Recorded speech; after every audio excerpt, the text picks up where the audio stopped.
What the Kyrie Irving trade to Boston means for the future of LeBron, Cavaliers. It's impossible to overstress the level to which the Cleveland Cavaliers were facing an uphill climb in their efforts to trade All-Star Kyrie Irving this summer following his trade demand. They had a player with 2 years left on his deal who had made it clear he intended to test free agency, who had outright demanded out, which is a rarity in today's NBA. A rookie general manager in charge, Koby Altman, after David Griffin's contract was not renewed and Chauncey Billups turned down the job as head of basketball operations. The overbearing shadow of LeBron James' possible departure in 2018 added the knowledge that they needed to try and compete now while having an eye on the future. An NBA trade market that had largely gone dry as most teams had settled their plans for the upcoming season. And yet, somehow, they walked away with a massive haul in the trade of Irving. The Cavs traded Irving to their biggest Eastern Conference rival, the Boston Celtics, in exchange for All-Star guard Isaiah Thomas. Jay Crowder, highly touted prospect Ante Zizic and the Brooklyn Nets' 2018 unprotected first-round pick. The deal was made official Tuesday night. So what does this mean for the Cavs, and what are the things that will determine how this shakes out? Let's look at the short and long-term impacts. For starters, Sportsline projects the Cavaliers to win exactly as many games as they were slated to before the trade, at 54.2 wins, and they saw their championship odds drop slightly from 10% to 9.1%. Those are pretty narrow gaps.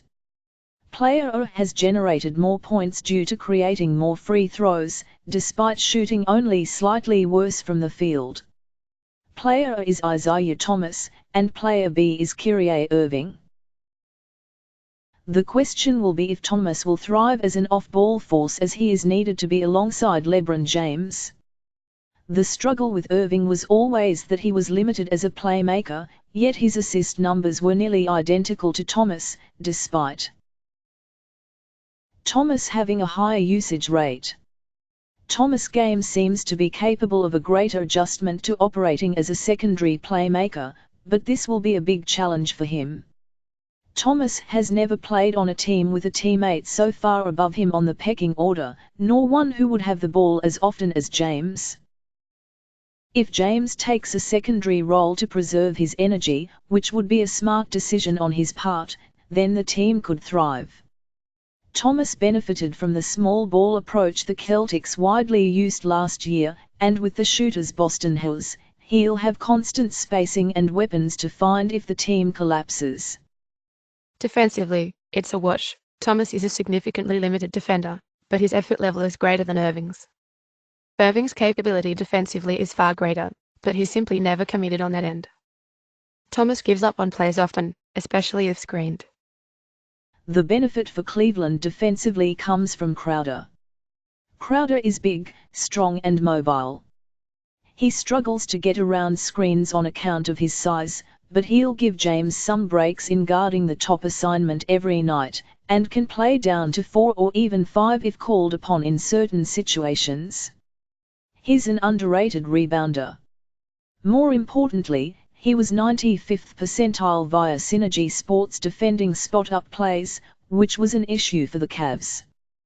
They badly needed defensive upgrades, and while Crowder doesn't fix all their problems, he helps. Long-term ramifications. There are 2 key questions to examine when trying to forecast what this means for the Cavs. How will the performance of the Cavs this year impact LeBron James' free agency decision in 2018? How will James' decision impact what the Cavs do next?